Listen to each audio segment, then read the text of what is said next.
Assalamu Walaikum. In this video, how to vectorize text in Illustrator. Let's begin.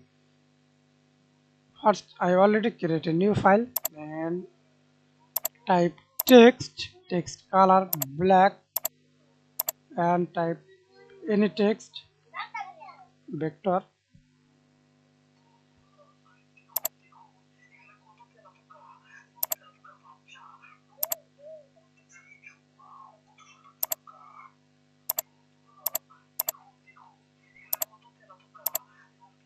Again, click selection tool, select text, go to type tab, create outlines, and now convert text to vector.